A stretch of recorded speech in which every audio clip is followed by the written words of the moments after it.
నామంలో మీకు నా హృదయపూర్వక వందనాలు. ఆ, లూకాసు వార్తను మనం ధ్యానం చేస్తూ వస్తున్నాం. ఒక చిన్న మాట ప్రార్థన చేసుకుని దేవుని వాక్యాన్ని ధ్యానం చేద్దాం. ప్రభువా, ప్రేమగల తండ్రి, నీకు వందనాలు.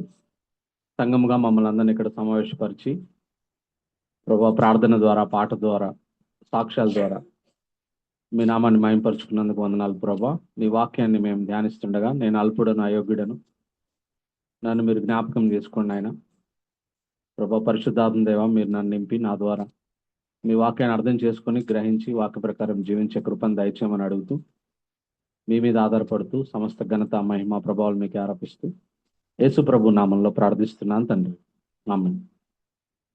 నేటి వాక్య ధ్యానానికి సహాయకరంగా లూకాసు వార్త 19వ అధ్యాయం, gospel according to Luke 19th chapter 28 to 48 versus లో ఉన్న వాక్య భాగాన్ని మనం అందరం కలిసి చదువుదాం. ఆ తర్వాత అందులోంచి కొన్ని విషయాలను ధ్యానం చేయడానికి ప్రయత్నం చేద్దాం. Gospel according to Luke 19th chapter 28 to 48 verses. యేసు ఈ మాటలు చెప్పి యెరూషలేమునకు వెళ్ళవలనని ముందు సాగిపోయెను. ఆయన ఒలీవల కొండ దగ్గరనున్న బేత్పగే, బేతనియా అను గ్రామముల సమీపమునకు వచ్చినప్పుడు తన శిష్యులిద్దరిని పిలిచి, మీరు ఎదుటనున్న గ్రామమునకు వెళ్ళుడి. అందులో మీరు ప్రవేశింపగానే కట్టబడి ఉన్న ఒక గాడిద పిల్ల మీకు కనబడును. దాని మీద ఏ మనుష్యుడును ఎన్నడూ కూర్చుండలేదు. దాన్ని విప్పి తోలుకొని రండి. ఎవరైనా మీరెందుకు దీన్ని విప్పుచున్నారని మిమ్మల్ని అడిగిన ఎడల ఇది ప్రభువునకు కావలసినదని అతనితో చెప్పుడని చెప్పి వారిని పంపెను.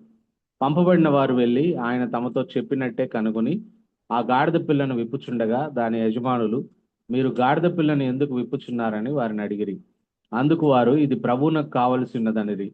తర్వాత వారు యేసునొద్దకు దాన్ని తోలుకొని వచ్చి ఆ గాడిద పిల్ల మీద తన బట్టలు వేసి యేసును దాని మీద ఎక్కించి ఆయన వెలుచుండగా తమ బట్టలు దారి పొడుగునా పరచిరి. ఒలివ కొండ నుండి దిగుచోటకి ఆయన సమీపించుచున్నప్పుడు శిష్యుల సమూహం అంతయు సంతోషించుచు, ప్రభు పేరట వచ్చు రాజు స్తుతింపబడును గాక, పరలోకమందు సమాధానమును, సర్వోన్నతమైన స్థలముల్లో మహిమయు ఉండును గాక అని తాము చూచిన అద్భుతములన్నిటిని గూర్చి మహాశబ్దముతో దేవుని స్తోత్రము చేయసాగిరి. ఆ సమూహములో ఉన్న కొందరు పరిసయ్యులు, బోధకుడా, నీ శిష్యులను గద్దింపుమని ఆయనతో చెప్పగా ఆయన వారిని చూచి, వీరు ఊరకుండిన ఎడల ఈ రాళ్ళు కేకలు వేయనని మీతో చెప్పుచున్నానన్ను. ఆయన పట్టణమునకు సమీపించినప్పుడు దాన్ని చూచి దాని విషయమై ఏడ్చి, నీవును ఈ నీ దినమందైనను సమాధాన సంబంధమైన సంగతులను తెలుసుకున్న ఎడల నీకెంతో మేలు, గాని ఇప్పుడు అవి నీ కన్నులకు మరుగు చేయబడి ఉన్నవి.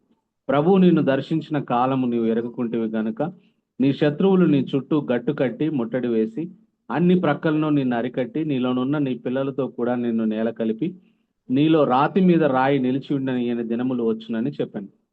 ఆయన దేవాలయంలో ప్రవేశించి అందులో విక్రయం చేయ వారితో, నా మందిరము ప్రార్థనా మందిరం అని వ్రాయబడి ఉన్నది, అయితే మీరు దాన్ని దొంగల గుహ చేస్తారని చెప్పి వారిని వెళ్ళగొట్టను ఆరంభించాను. ఆయన ప్రతిదినము దేవాలయంలో బోధించుచున్నప్పుడు ప్రధాన యాజకులను, శాస్త్రులను, ప్రజల్లో ప్రధానులను ఆయన నాశనం చేయ చూచుండిరి. గాని ప్రజలందరూ ఆయన వాక్యమును వినుటకు ఆయనను హత్తుకొని ఉండిరి గనుక ఏమి చేయవలనో వారికి తోచలేదు. గత వారంలో మనం యేసు ప్రభు వారు చెప్పిన పారబుల్ ఆఫ్ మీనాస్ గురించి మనం ధ్యానం చేసాం. మరి యేసు ప్రభు వారు పారబుల్ ఆఫ్ మీనాస్ చెప్పి ఎరికో నుంచి మరి యెరూషలేం వైపు ప్రయాణం చేయడానికి స్టార్ట్ అయ్యాడు అని 28వ వచనంలో మనం చూస్తాం. ఆ తర్వాత 29 వచనాల్లో 29వ వచనంలో చూస్తే ఆయన దగ్గరలోనున్న when he come to the mountain of olives, ఒలీవల కొండల దగ్గరికి వచ్చాడు. ఎరికో నుంచి ప్రయాణం చేస్తూ యెరూషలేం వైపు ప్రయాణం చేస్తూ ఒలీవల కొండల దగ్గరికి వచ్చి ఆ దగ్గరనున్న బేత్పగే, బేతనియా అను గ్రామముల దగ్గరికి వచ్చినప్పుడు ఆయన ఇద్దరు శిష్యుల్ని పిలిచాడు. వాళ్ళని సమీపంలో ఉన్న బహుశా బేత్పగే గ్రామానికి వెళ్ళి అక్కడి నుంచి ఒక గాడిద పిల్లను విడిపించుకొని తీసుకొని రండి అని చెప్పాడు. అప్పుడు యేసు ప్రభు వారి శిష్యులు మరి యేసు ప్రభు వారు ఏం చేయమన్నాడో అది చేశారు. అయితే దీంట్లోంచి కొన్ని విషయాలు మనం ఈరోజు నేర్చుకోవడానికి ప్రయత్నం చేద్దాం. మనం చదువుకున్న వాక్య భాగంలోంచి మొట్టమొదటి విషయం ఏంటంటే, యేసు ప్రభు ఎలా జరుగుతుందని చెప్పాడో ఎగ్జాక్ట్గా ఆ గ్రామానికి మీరు వెళ్ళండి, మీకు ఒక కట్టబడిన గాడిద పిల్ల కనపడుతుంది, దాన్ని విప్పడానికి ప్రయత్నించినప్పుడు మరి అడుగుతారు, అడిగినప్పుడు మరి ఇది ప్రభువునకు కావాల్సిందని చెప్పండి, అప్పుడు వాళ్ళు విడిచిపెడతారు, వాళ్ళు ఏం అనరు, మీరు తీసుకొని వస్తారని. అంటే యేసు ప్రభు ఎలా జరుగుతుందని చెప్పాడో ఎగ్జాక్ట్గా అలాగే జరిగింది కదా. సో దీంట్లోంచి మనం నేర్చుకోవాల్సిన మొట్టమొదటి లెసన్ ఏంటంటే, we need to trust and obey Jesus' word even we do not know how his word will be fulfilled. ఆయన వాక్యము, ఆయన మాటలు ఎలా మరి అవి నెరవేరుతాయో మనకు తెలియకపోయినా మనం చేయాల్సింది ఏంటంటే యేసు ప్రభు యొక్క మాటల్ని మనము నమ్మాలి, వాటికి మనం సంపూర్ణ విధేయత చూపాలి కదా. ఇంకొకటి దాంట్లోంచి మనం నేర్చుకునే పాఠం ఏంటంటే, we do not know what was ahead of us. మన ముందు ఏం జరగబోతుందో మనకు తెలియదు, కానీ we did not know how God would provide. మనకు భవిష్యత్తులో మనకి కావలసినవన్నీ దేవుడు ఎలా సమకూరుస్తాడో కూడా మనకు తెలియదు, మన ముందు ఏముందో కూడా మనకు తెలియదు. అందువల్ల మనం చేయాల్సింది ఏంటంటే, we need to simply trust and obey God. Then we will find Jesus was already ahead of us. మనం చేయవలసిందల్లా ఆయన మనకి ఏం చెప్పాడో అది చేయడమే మనం చేయాల్సింది. అలా చేస్తే మన భవిష్యత్తులో ఆయన ఉన్నాడు అనే విషయం మనము తర్వాత మనకు అర్థమవుతుంది అనే విషయాన్ని నేను మీకు జ్ఞాపకం చేస్తాను. సో ఈ మొదటి సంగతిని మనము ఆయన నమ్మడం, ఆయన మాట నమ్మడం, ఆయన మాటకి మనం విధేయత చూపడం మనం నేర్చుకోవాలి. ఎందుకనంటే మన భవిష్యత్తు అంతా ఆయన చూస్తున్నాడు, ఆయనకు తెలుసు, ఆయన మన భవిష్యత్తు సంబంధించిన అవసరాలన్నీ మనకు సమకూరుస్తాడు. అది ఫస్ట్ పాయింట్. రెండో పాయింట్ ఏంటంటే, జీసస్ నీడెడ్ ఏ డాంకీ కదా. యేసు ప్రభుకి గాడిద అవసరత ఏర్పడింది. Actually donkey is the stupidest animal. Nobody wants to have donkey కదా, except for any usage of it. గాడిదను ఎవరు పెంచుకోరు, ముద్దు కోసం కానీ దేనికోసం అని, ఏదైనా పని ఉంటేనే గాడిదను పెంచుకుంటారు. అటువంటి స్టూపిడెస్ట్ యానిమల్ గాడిద. మరి it is the stupidest of all creature, but the lord has a need of it కదా. అయితే దేవుడికి ఆ గాడిద అవసరత ఏర్పడింది. So it is a word of encouragement for all of us. గాడిదే దేవునికి అవసరపడితే దేవుడికి నీవు నేను కూడా అవసరపడతాం కదా. సో నీవు నేను కూడా ఏదో ఒక రకంగా మనము ఉపయోగపడతాం దేవునికి. కాబట్టి నేను దేవుడి సేవలో ఉపయోగపడను అని అనుకోవడానికే లేదు. మన అందరం మన విల్లింగ్నెస్ ఉంటే దేవుడు మనల్ని అందరినీ వాడుకుంటాడు ఆయన పరిచర్యలో. మనల్ని అందరి ద్వారా ఆయన మరి రాజ్యాన్ని విస్తరిస్తాడు అనే విషయాన్ని నేను మీకు జ్ఞాపకం చేస్తున్నా. ఉదాహరణకి కొరింథీయులకు రాసిన మొదటి పత్రిక 1వ అధ్యాయం 27-28 వచనాల్లో యేసు ప్రభు వారి ఇన్సిగ్నిఫికెంట్ పీపుల్నే తన కొరకు ఎంపిక చేసుకున్నాడు అని రాయబడింది కదా. యేసు ప్రభు వారి భూమి మీద ఉన్నప్పుడు కూడా instead of noble men, rich men, he choose fisher men, tax collectors to be his disciples.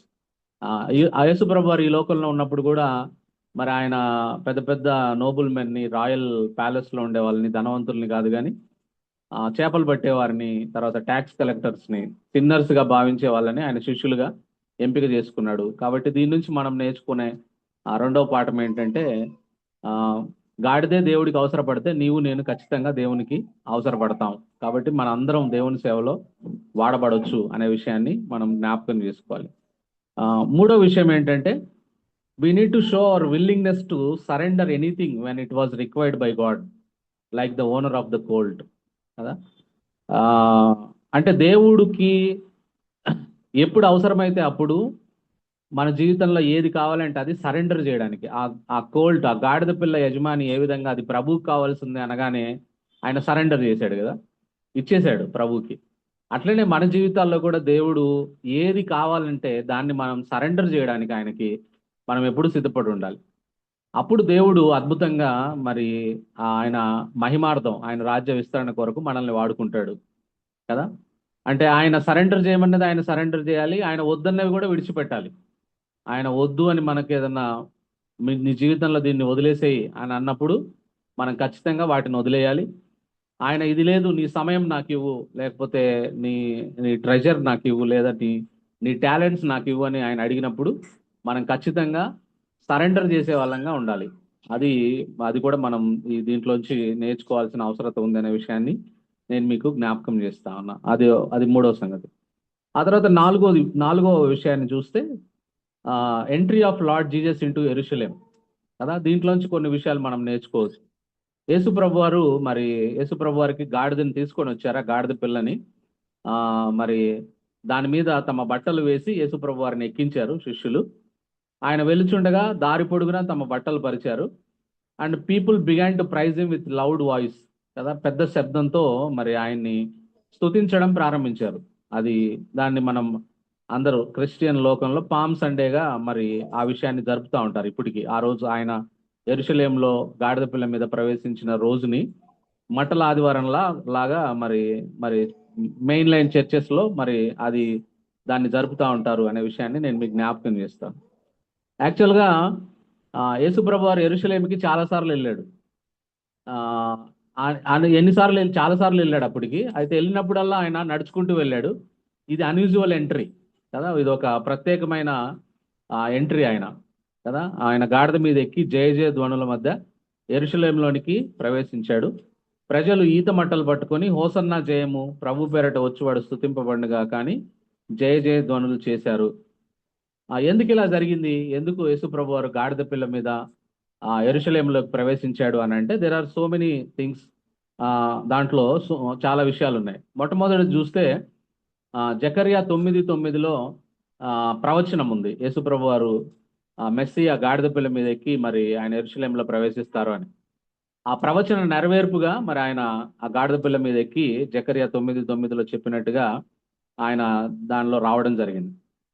ఆ తర్వాత మనం చూస్తే దానియేల్ గ్రంథంలో కూడా మరి వ్రాయబడిన ప్రవచనం ఏమిటనంటే, మరి యెరూషలేము తిరిగి కట్టాలనే ఆజ్ఞ బయలుదేరిన తర్వాత దానియేలు 9:25 వచనంలో ఉంటుంది ఆ మాట. ఇన్ని రోజులకి ఎగ్జాక్ట్ గా మరి మెస్సియా యెరూషలేములో ప్రవేశిస్తాడని ముందుగా దానియేలు గ్రంథం 9వ అధ్యాయం 25వ వచనంలో ఒక ప్రవచనం దేవుడు ముందుగా రాయించి పెట్టాడు. ఎగ్జాక్ట్ గా మనం లెక్కేస్తే దానియేలు 9:25లో చెప్పినట్టుగా 1,73,880 రోజులకు, అంటే యెరూషలేం తిరిగి కట్టాలని డిగ్రీ బయలుదేరిన రోజు నుంచి లెక్కేస్తే, కౌంట్ చేస్తే 1,73,880 రోజులకు ఎగ్జాక్ట్ గా నిస్సాన్ మంత్ లో 10th డే ఆఫ్ నిస్సాన్ లో మరి యేసుప్రభు వారు గాడిద మీద ఎక్కి యెరూషలేంలో ప్రవేశించాడు అనే విషయాన్ని నేను మీకు జ్ఞాపకం చేస్తా.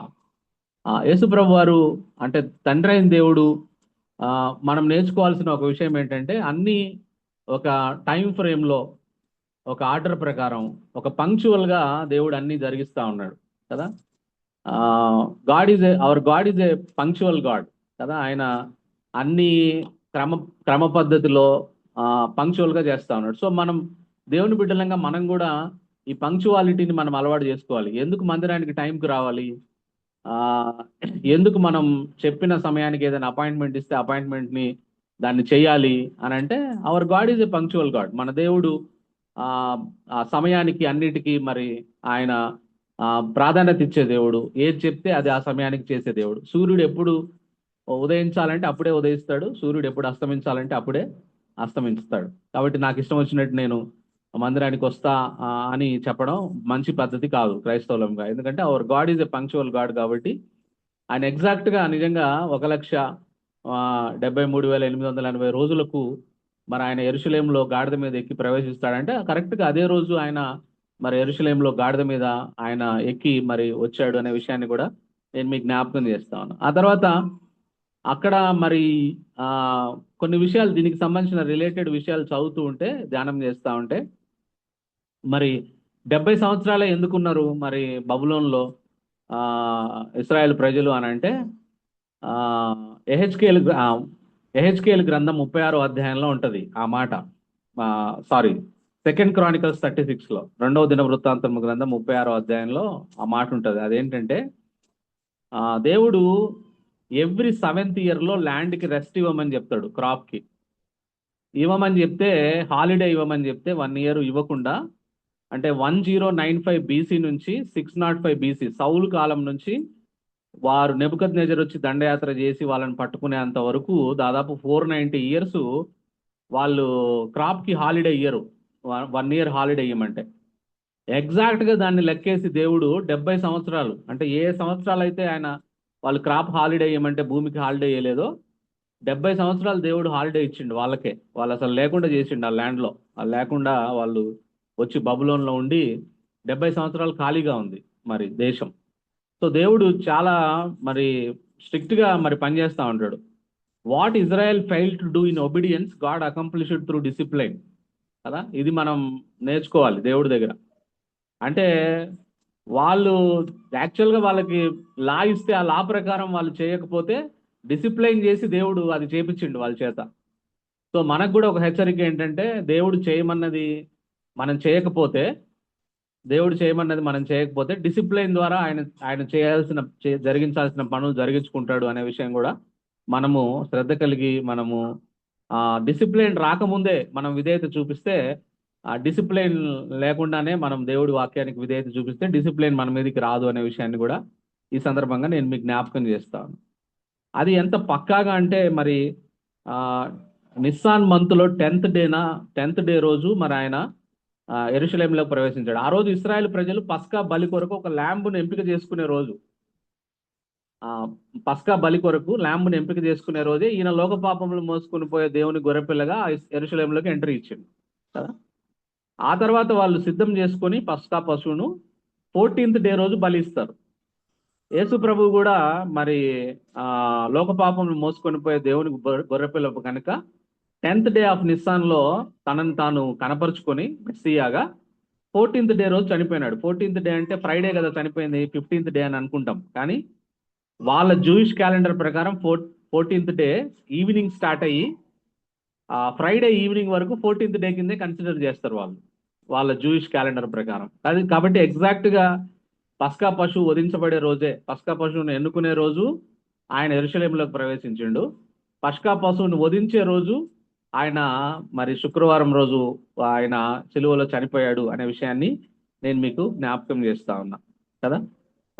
ఆ విధంగా మరి ఆయన ఫస్ట్ ఏమో జకర్యా 9:9 ప్రకారం ఆయన గాడిద మీద ఎక్కి వచ్చాడు. రెండోది దానియేలు 9:25 ప్రకారం ఆయన ఎగ్జాక్ట్గా డేస్లో మరి ఆయన వచ్చాడు.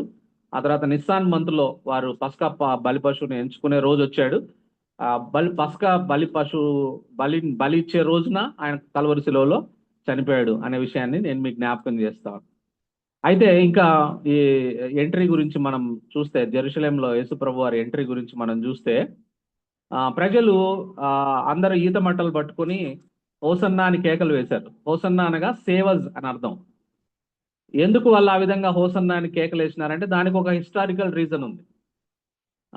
బీసీ బిఫోర్ క్రైస్ట్ 175లో యాంటీయోకస్ ఎపిఫోనస్ అనే ఒక దుష్టరాజు యెరూషలేమును పరిపాలించేవాడు. క్రీస్తు పూర్వం 175లో యాంటీయోకస్ ఎపిఫోనస్ అనే ఆయన ఎపిఫోనస్ అనే ఆయన ఒక చాలా చెడ్డ రాజు. ఆయనకు యూదులంటే అస్సలు పడేది కాదు. ఆయన యెరూషలేములోని దేవుని మందిరం మీద దాడి చేసి గోల్డ్ సిల్వర్ ఎత్తుకుపోయిండు. ఒకసారి ఆయన హోలీ ఆఫ్ హోలీస్లోకి వెళ్ళిపోయిండు ఆయన డైరెక్ట్గా. ఏమి కాలే ఆయనకి, ఎందుకంటే లేడు దేవుడు అక్కడ. దేవుడి సన్నిధి వీళ్ళ ప్రవర్తన వల్ల దేవుడి సన్నిధి ఎప్పుడో వెళ్ళిపోయింది అక్కడ నుంచి. దేవుడు వెళ్ళిపోయినాడు అక్కడ నుంచి. అందువల్ల ఈయన ధైర్యం చేసి అక్కడికి సంవత్సరానికి ఒకసారి ప్రధాన యాజకుడు మాత్రమే పోవాలి, తప్పు చేసిపోతే చచ్చిపోతాడు ప్రధాన యాజకుడైన. అట్లాంటి ప్లేస్లో కూడా పోయి వచ్చిండు ఆయన. పోయి రావడమే కాకుండా he offered pig at altar. Altar దగ్గర మరి ఆయన పందిని మరి ఆయన బలిచ్చినట్టుగా మనం చూస్తాం. ఆ తర్వాత జ్యూస్ని నెలకు ఒకసారి పంది మాంసం తినమని ఒత్తిడి చేశాడు ఆయన. తినకపోతే చంపేవాడు. సబ్బాతు పాటించొద్దనేవాడు. సబ్బాతు పాటించకుండా ఎవరైనా పని చేస్తే, సబ్బాతు రోజు యూదులు పని చేస్తే ఎక్స్ట్రా మనీ ఇస్తా అని చెప్పేవాడు.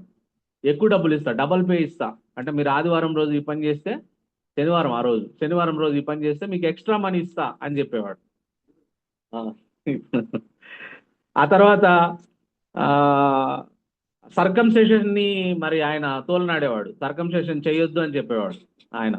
అంటే జూయిష్ లా, అదే దేవుడు ధర్మశాస్త్రం ఏం చెప్తుందో దాన్ని ఎగ్జాక్ట్ గా మరి ఆయన ఎగ్జాక్ట్ గా ఆపోజిట్ గా చేసేవాడు. అటువంటి పరిస్థితుల్లో జూడస్ మెకబియస్ అనే ఒక జూయిష్ మ్యాన్, ఒక యూదుడు, ఆయన ఏం చేసిందంటే ఈ యాంటీయోకస్ ఎపిఫోనస్ ని మీద దాడి చేసి అతన్ని ఓడించి దేవుని టెంపుల్ని రీడెడికేట్ చేసిండు ఆయన. మెకబియస్ అని ఆయన, జూడస్ మెకబియస్ అని ఆయన. సో ఆ రోజుని అంటే ఆ విధంగా ఆయన అతన్ని దుష్టరాజును ఓడించి ఈయన టెంపుల్ని రీడెడికేట్ చేసినందుకు ఆ రోజున ఇశ్రాయేల్ ప్రజలు సెలబ్రేట్ ఫీస్ట్ ఆఫ్ హనుక్కా అనే ఒక సెలబ్రేట్ ఫెస్టివల్ ఆఫ్ లైట్స్ ని జరుపుతారు. ఇప్పటికి జరుపుతారు వాళ్ళు ఆ రోజుని జ్ఞాపకం చేసుకొని.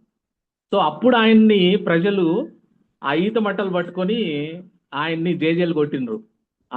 ఆయన ఓడించినందుకు సేమ్ అట్లనే మళ్ళా యేసు ప్రభు కూడా వస్తున్నాడు కాబట్టి యేసు ప్రభు కూడా మమ్మల్ని రోమా సామ్రాజ్యం నుంచి విడిపిస్తాడు. ఇన్ని ఆశ్చర్యకార్యాలు చేసిండు, చనిపోయిన లాజర్ని కూడా తిరిగి లేపిండు. సో ఒక పొలిటికల్ ఫ్రీడమ్ ని ఈయన ఇవ్వబోతా ఉన్నాడు. మెకబియస్ లాగా, జూడస్ మెకబియస్ లాగా మాకు ఇవ్వబోతున్నాడని చెప్పి ఆయన చుట్టూ జేజేలు పలుకుతూ మరి ఆయన వెంబడించారు అనే విషయాన్ని నేను మీకు జ్ఞాపకం చేస్తాను. అందుకే హోసన్నా అన్నారు, అంటే సేవస్, మమ్మల్ని రక్షించు, సేవస్ నౌ, ఇప్పుడే మమ్మల్ని రక్షించు అని వాళ్ళు కేకలేస్తూ ఆయన వెంటపడ్డారు అనే విషయాన్ని కూడా నేను మీకు జ్ఞాపకం చేస్తాను. సో అయితే ఈ ట్రయంఫెంట్ ఎంట్రీలోంచి అది 4వ విషయం. 5వ విషయాన్ని మనం చూస్తే ఈ ట్రయంఫెంట్ ఎంట్రీలోంచి మనం నేర్చుకోవాల్సిన పాఠం ఏమిటంటే the true disciples of Jesus. అయితే వీళ్ళందరూ వేరే విషయాల కోసం ఆయన వెంబడించిన వాళ్ళు ఉన్నారు, నిజమైన శిష్యులు కూడా ఆయన వెంబడించిండ్రు, యేసుప్రభు వారి శిష్యులు. అయితే నిజమైన శిష్యుల వైఖరి ఏంటి అప్పుడు అని అంటే they worshipped and praised him with loud voice joyfully కదా. దేవుడు యేసుప్రభు వారిని, వాళ్ళేమో ఏదో మాకు పొలిటికల్ ఫ్రీడమ్ ఇస్తాడని చెప్పి మిగతా వాళ్ళందరూ వస్తున్నా అంటే, వీళ్ళు యేసుప్రభు వారి రియల్ డిసైపుల్స్ మాత్రం, ఆయన నిజంగా ఫాలోవర్స్ మాత్రం వాళ్ళు దేవుణ్ణి స్తుతించారు పెద్ద వాయిస్తో, సంతోషంతో ఆయనకు స్తుతులు చెప్పారు. అంత మాత్రమే కాదు, they take out their outer coats and put in front of Jesus. వాళ్ళ వస్త్రాలు తీసేసి మరి పై బట్టలు తీసేసి మరి యేసుప్రభు ముందు పరిచారు. అంటే they try to demean themselves before God, అంటే దేవుని ఎదుట తాము తగ్గించుకోవడానికి, హంబుల్ చేసుకోవడానికి, మరి హంబుల్ బిఫోర్ గాడ్ వాళ్ళు ఆ విధంగా చేశారనే విషయాన్ని నేను మీకు జ్ఞాపకం చేస్తాను. అయితే ఇక్కడ మరి ఆ డాంకీ ముందు బట్టలు పరుస్తూ ఉంటే, కేరింతలు కొడుతూ ఉంటే, ఆ గాడిద పిల్ల అవన్నీ తనకనుకుంటే పొరపాటే కదా, పొరపడినట్లే. అవి తనకు కాదు, తనని క్యారీ చేస్తున్న జీసస్కి కదా. సో మనల్ని కూడా దేవుడు వాడుకుంటుంటాడు, మనకు కూడా కొన్ని బాధ్యతలు ఇస్తాడు, ప్రసంగం చేయమని, పాట పాడమని. అవన్నీ దేవుడు మనకు కాదు ఘనత కదా, మన మీద ఎక్కిన దేవుడికి, మన మీద ఉన్న దేవుడికి, మనలో ఉన్న దేవుడికే ఆ ఘనత రావాలి. లేకుంటే సంఘ పరిచర్యను మనం నడిపిస్తున్నా, ఏం చేసినా మనం ఆయన కొరకు ఏం చేసినా ప్రజలు మరి ఆ గాడిద పిల్ల మరి అవన్నీ తనకనుకుంటే తను పొరపాటు పడ్డట్టే. మరి దేవుడు ఎనేబుల్ చేయకుండా మనం ఏం చేయలేం కదా. It is all because of God. దేవుడికే ఆ ఘనత ఇవ్వాల్సిన అవసరత ఉంది అనే విషయాన్ని మనం అర్థం చేసుకోవాలి కదా. కోల్ట్ తనకు అని అనుకోకూడదు, అది మర్చిపోకూడదు. మనం కూడా అదే విధంగా మనం మర్చిపోకూడదు, మన ఘనత అంత దేవునికే చెందాలి మనం ఏం చేసిన అనే విషయాన్ని మనం దాంట్లోంచి మనం నేర్చుకోవచ్చు. ఆ తర్వాత దేవుణ్ణి ఆరాధించేటప్పుడు గట్టి స్వరాలు విప్పి దేవుణ్ణి ఆరాధించింది కదా వాళ్ళందరూ.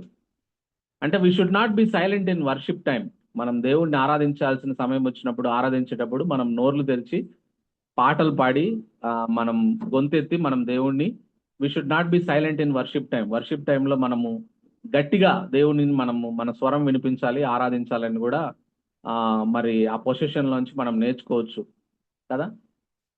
మామూలుగా అయితే మనము ఎవరైనా మనల్ని అక్యూజ్ చేస్తే మనం వాళ్ళ మీద కేకలు వేయడానికి నోరు తెరుస్తాం. అసలు అక్యూజ్ చేసినప్పుడు సైలెంట్గా ఉండాలి, ఆరాధన టైంలో నోరు తెరవాలి. మనం ఆపోజిట్, ఎవరైనా మనల్ని అంటే మనం నోరు తెరుస్తాం, ఆరాధన టైంలో మాత్రం సైలెంట్గా ఉంటాం. మనమంతా బైబుల్కి అంతా నాకు అనిపిస్తూ ఉంటుంది ఎప్పుడు, బైబుల్కి మనం ఎప్పుడు ఆపోజిటే. అందుకే మనకు బైబుల్, లేకపోతే మనకు బైబుల్ అవసరం లేదు.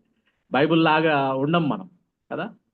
సో అందుకే దేవుడు మనకు బైబుల్ రాసి ఇచ్చినాడు. సో ఎవరైనా మనల్ని అక్యూజ్ చేసినప్పుడు let's be silent like Jesus Christ. Yesu ప్రభుని అక్యూజ్ చేసినప్పుడు ఆయన మౌనంగా ఉన్నాడు. వదకు తేబడ్డ గొర్రెపిల్ల మౌనంగా ఉన్నట్టుగా ఆయన మౌనంగా ఉన్నాడని చెప్పబడింది. సో మనం కూడా అట్లా మౌనంగా ఉండాలి.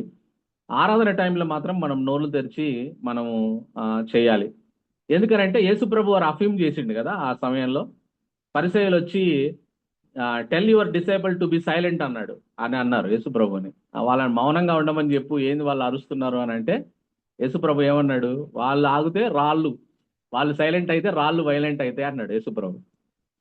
రాళ్ళు స్తుతిస్తాయి కాబట్టి స్తుతి చేయాలి మనము అనే విషయాన్ని యేసు ప్రభు కూడా అఫర్మ్ చేశాడు. కాబట్టి let us learn when to be silent and when to be loud. ఎప్పుడు మనం స్తుతించాలి, ఎప్పుడు మనం మౌనంగా ఉండాలనే విషయాలు కూడా మనం నేర్చుకోవాల్సిన అవసరం ఉంది. ముఖ్యంగా ఆరాధన టైంలో మనం దేవుణ్ణి బిగ్గరగా ఆరాధించవలసిన వారంగా ఉన్నాము అనే విషయాన్ని నేను మీకు జ్ఞాపకం చేస్తాను.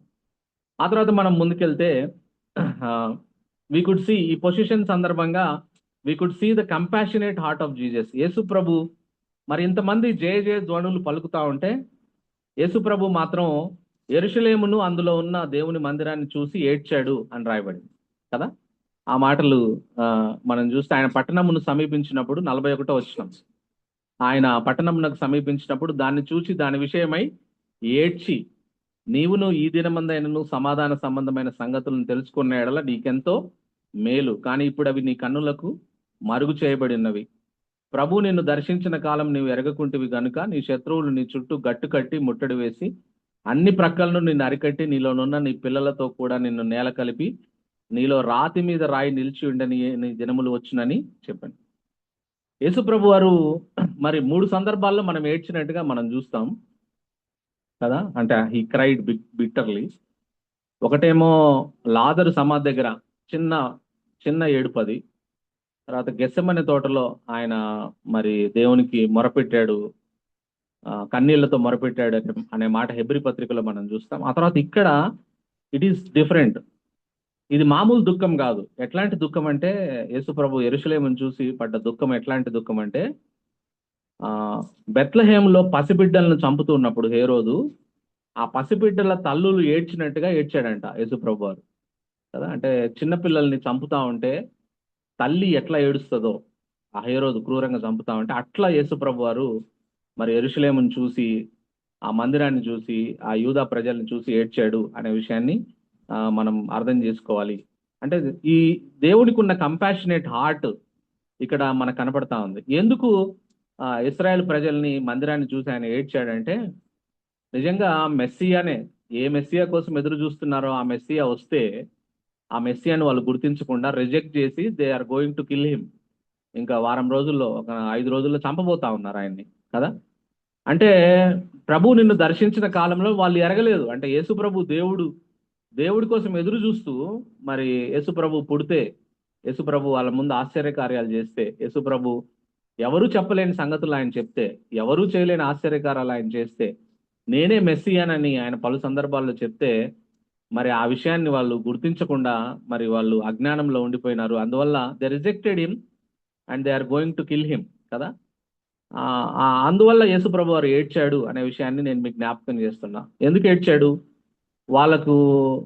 వాళ్ళ మీదికి అంటే వాళ్ళు చేసిన పని చిన్న పని కాదు. యేసు ప్రభువుని రిజెక్ట్ చేయడం అనే పని it is not a small thing కదా. దానికి వాళ్ళు they are going to be punished on earth. అంటే భూమి మీద వాళ్ళు శిక్షించబడబోతా ఉన్నారు, నిత్యము నరకంలో కూడా వేయబడబోతా ఉన్నారు. That is not a small thing. అందుకని ఏడ్చాడు ఆయన. అంతా మరి పిల్లలు కోల్పోయిన తల్లి ఏడ్చినట్టుగా ఎందుకు ఏడ్చాడంటే ఆ ఇశ్రాయేల్ ప్రజలు ఎవరైతే యేసుప్రభుని తిరస్కరించారో వాళ్ళు భూమి మీద సఫర్ అవబోతా ఉన్నారు, నిత్యము నరకంలో కూడా వేయబడబోతా ఉన్నారు. సో యేసుప్రభుని తిరస్కరించే వాళ్ళని చూసి యేసుప్రభు ఇప్పుడు కూడా అదే ఏడుస్తా ఉన్నాడని మనం భావించాలి. He mourns over you if you are rejecting Jesus Christ కదా. దేవుణ్ణి మనం తిరస్కరిస్తా ఉంటే కదా, ఆయనకు మన పట్ల ఎంత ప్రేమ. He longs for you, he loves you so much కదా. మరి ఆ ఇశ్రాయేల్ ప్రజల మీదకి ఏమొచ్చిందంటే ఎర్త్లీ కాన్సిక్వెన్సెస్. క్రీస్తు శకం 70లో రోమన్ జనరల్ టైటస్ వచ్చి గట్టు కట్టి ముట్టడి వేసి 6 లక్షల మంది యూదులను చంపాడు. రక్తం ఏరులై పారింది మొత్తం యెరూషలేం అంతా కదా. అది ఎర్త్లీ కాన్సిక్వెన్సెస్. ఎటర్నల్ కాన్సిక్వెన్సెస్ అంటే all are going to be thrown into hell. అందరూ నరకంలో వేయబడబోతా ఉన్నారు. అందుకే యేసు ప్రభు వారు అంత తీవ్రంగా దుఃఖపడ్డాడు అనే విషయాన్ని నేను మీకు జ్ఞాపకం చేస్తాను. ఇది పాయింట్ నెంబర్ 6. పాయింట్ నెంబర్ 7 మనం చూస్తే యేసు ప్రభు వారు యెరూషలేముకు వెళ్ళిన తర్వాత he went in to temple and he cleansed the temple కదా. ఆయన మరి బల్లలన్నీ పడద్రోసి మరి ఆయన దేవాలయంలో మనం ఆయన చేసిన పని చూద్దాం. చూడండి 45వ వచనం నుంచి, ఆయన దేవాలయంలో ప్రవేశించి అందులో క్రయ విక్రయం చేయ వారితో, నా మందిరం ప్రార్థనా మందిరం అని వ్రాయబడినది, మీరు దాన్ని దొంగల గుహగా చేస్తారని చెప్పి వారిని వెళ్ళగొట్టని ఆరంభించను కదా. మరి యేసు ప్రభు వారు ఇంకొక మరి మత్తయి సువార్త మరి వేరే సువార్తల్లో మనం చూస్తే ఆయన ఒక విప్పు తీసుకొని మరి ఆ బల్లలను పడద్రోసి ఆయన అందరినీ మరి చెదరగొట్టాడు యేసుప్రభు వారు కదా. ఈ యూజ్డ్ విప్ ఇన్ టెంపుల్ కదా. ఇక్కడ చూడండి మనం దేవుడి ఎంత కనికర సంపన్నుడో. He used whip in temple, before he used whip he wept for the temple కదా. ముందు ఏడ్చాడు, ఏడ్చిన తర్వాత ఆయన కొరడాని తీసుకున్నాడు చేతిలో కదా. సో హీఈస్ ఎ మెర్సిఫుల్ గాడ్ అనే విషయాన్ని మనం నేర్చుకోవాలి. దేవాలయంలో పడవేస్తూ ఆయన అన్న మాట చూడండి, నా మందిరాన్ని దొంగల గుహగా చేశారు అన్నాడు. అంటే మందిరాన్ని వ్యాపార కేంద్రం చేశారు అన్నాడు. నిజంగా people are getting money in the name of Jesus Christ కదా. అది ఆయనకు చాలా బాధ కలిగించే విషయం యేసుప్రభువుకి కదా. ఆ టెంపుల్లో కూడా అప్పుడున్న పరిస్థితి చూస్తే ఆ టెంపుల్ ట్యాక్స్ కట్టాలి వచ్చేవాళ్ళు. టెంపుల్ ట్యాక్స్కి 6 షెకెలు కట్టాలి. అది ఉండదు వాళ్ళ దగ్గర. దాన్ని ఎక్స్చేంజ్ చేసుకోవడానికి వస్తే హై ఎక్స్చేంజ్ రేట్ చేసి ఇచ్చేవాళ్ళు వాళ్ళు. అప్పుడులో ఉన్న ప్రధాన యాజకుడు, ఆయన ఇద్దరు ప్రధాన యాజకులు ఉన్నారు కదా, కయప అన్న, వాళ్ళ ఇల్లు చూస్తే అసలు పెద్ద రోమా ప్రభుత్వ హెడ్ కూడా ఉంటున్న ఇల్లు కట్టుకుంటారంట వాళ్ళు. ఎట్లా వచ్చినాయంటే ఈ డబ్బులే ప్రజల దగ్గర. ఆ ట్యాక్స్ కట్టడానికి కావలసిన రూపీ కోసం హై ఎక్స్చేంజ్ రేట్ పెట్టేవాళ్ళు.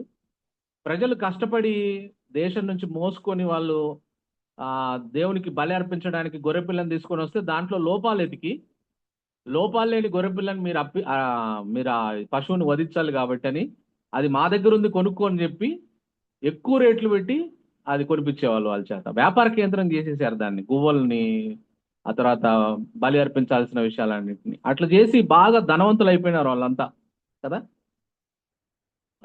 దేవుని పేరుతో వ్యాపారం చేస్తున్నారు, ప్రజల్ని దోచుకుంటున్నారు. అది తప్పు అని తెలిసి కూడా దాన్ని చేస్తా ఉన్నాడు కదా. ఈ రోజుల్లో మనం ఆలోచిస్తే, ఒకవేళ ఈ రోజుల్లో యేసు ప్రభు ఫిజికల్ గా వస్తే ఎన్ని మందిరాల్లో బల్లలు పడదోస్తాడో మనకు తెలియదు. ఇప్పుడున్న వరల్డ్ లో ఇప్పుడు కనుక యేసు ప్రభు వస్తే, అప్పుడు ఒక టెంపుల్, ఆ టెంపుల్లో బల్లలు పడదోసిండు. ఇప్పుడు కూడా యేసు ప్రభు పేరు చెప్పుకొని డబ్బులు వసూలు చేసే చర్చెస్కి ఆయన వస్తే ఖచ్చితంగా బల్లలు పడదోసి కొరడా తీసుకుంటాడు. ఎన్నిట్లో తీసుకుంటాడో మనకు తెలియదు కదా. Let us not do business in the name of God. దేవుని పేరుతోటి మనం వ్యాపారం చేయకూడదు కదా. నేను ఎప్పుడు అనుకుంటా ఉంటా, నేను చాలా సంస్థలను చూస్తూ ఉన్నప్పుడు, డబ్బులు సంపాదించుకోవాలంటే చాలా ఉన్నాయి కదా వ్యాపారాలు. కోటాను కోట్ల మార్గాలు ఉన్నాయి డబ్బులు సంపాదించుకోవడానికి. ఆ మార్గాల్లో పోయి సంపాదించుకో, నేను ఎవరు వద్దన్నారు కదా.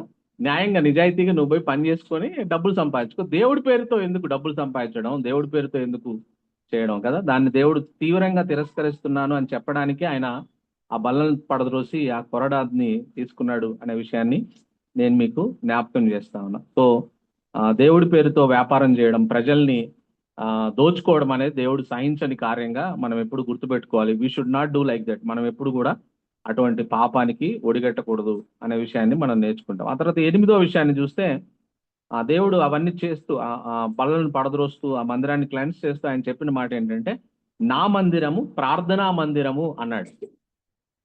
నా మందిరం ప్రార్థనా మందిరం అనబడాలి అని అన్నాడు కదా. అంటే దేవుని మందిరంలో ప్రార్థనలు జరగాలి కదా. ఇప్పుడు present our body is the temple of God కదా. మన బాడీనే దేవుని మందిరం కదా.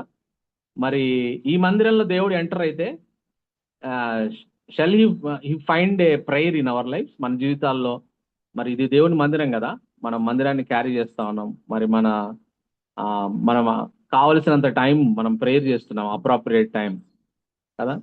Does he find peace in this body? Does he find justice in our bodies? Are we spending proper time in prayer కదా. We need to spend time in prayer like early church. Early church గురించి మనం చదువుకున్నప్పుడల్లా ఎంత మంచిగా అనిపిస్తుంది. Acts 2:42లో వారు అపోస్తుల బోధ ఎందు, రొట్టె విరుచుట ఎందు, సహవాసమందు, ప్రార్థన కదా, ఎడతెగక ఉన్నారు అనే మాట. సో పౌలు శీలను అరెస్ట్ చేసినప్పుడు కూడా చర్చి రాత్రంతా ప్రార్థనలో గడిపింది కదా. అనేక సార్లు మనం చూస్తాం ఎర్లీ చర్చ్లో they give more importance to prayer అనే విషయం. సో చర్చ్ అంటేనే మరి ప్రార్థనా మందిరం అని అన్నాడు కాబట్టి ప్రార్థనని మనం నిర్లక్ష్యం చేయకూడదు. ప్రార్థన చాలా ప్రాముఖ్యమైనది అనే విషయాన్ని కూడా మనం గమనించాలనే విషయాన్ని నేను మీకు జ్ఞాపకం చేస్తాను. ఆ తర్వాత చివరిది 47-48 వచనాలు మనం చూసినట్లయితే 47-48లో ఆయన ప్రతిదినము దేవాలయంలో బోధించుచున్నప్పుడు ప్రధాన యాజకులను శాస్త్రులను ప్రజల్లో ప్రధానులను ఆయనను నాశనము చేయ చూచుండదు గాని ప్రజలందరూ ఆయన వాక్యమును వినుటకు ఆయన్ను హత్తుకొని ఉండిరి గనుక ఏమి చేయవలనో వారికి తోచలేదు అనే మాట. అంటే ఇక్కడ 2 గ్రూప్స్ ఆఫ్ పీపుల్ కనపడుతున్నారు.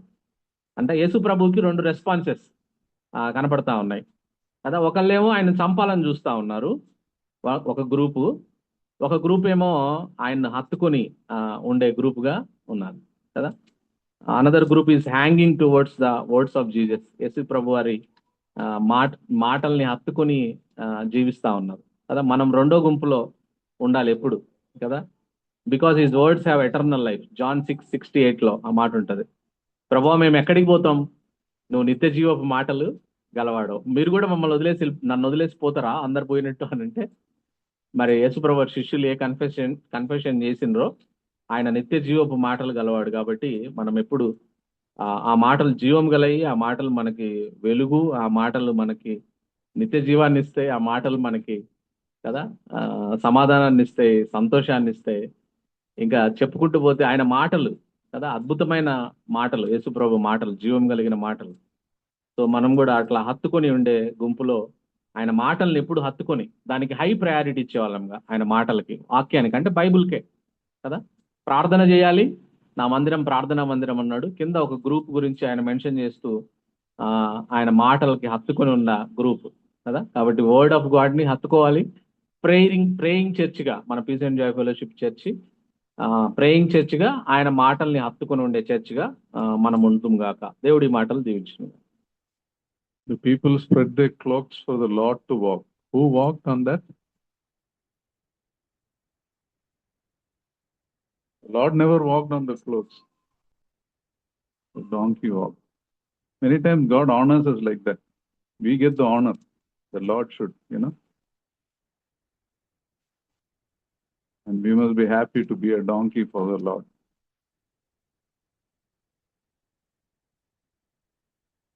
Yeah. Father, we thank you for this time. Thank you for your word that teaches us, taught us many things today, reminded us of many of your truths. Help us to be people, even when we don't understand many things. Help us to trust and obey. Thank you, Lord, that you'll use people like us who are weak in the sight of the Lord. You use us, you have need for each one of us, and maybe be willing to work in your kingdom, surrender our lives to you. And just like the Lord was disciplined in obeying the Father's timing, may we also be people of discipline, Lord, not live casual lives, do what we want. May we remember that we bring harm to ourselves, Lord. Teach us to praise you, to worship you, to know when to make noise and when not to make noise, Lord. Thank you, Lord, that you are a God who weeps over us, and you weep because you know the terrible danger we are in without you. And may each one of us, especially in peace and joy, live in that close relationship with you. May we always remember that we are the temple of the living God, and we need to please you in the life that we live. May we never be counted among the people who reject you, Lord. And the reason of rejection is many times our own selfishness. Help us, Lord, to be people who hang on to your word, people who live for your glory. Thank you and praise you, Master. Thank you for this time you've given us. Thank you for this speakers that are working well, the mic, the audio. We pray that on Sunday also it will work well and there'll be no reason for any complaint, Lord. Thank you, Lord. In Lord Jesus' most precious name we pray. Amen.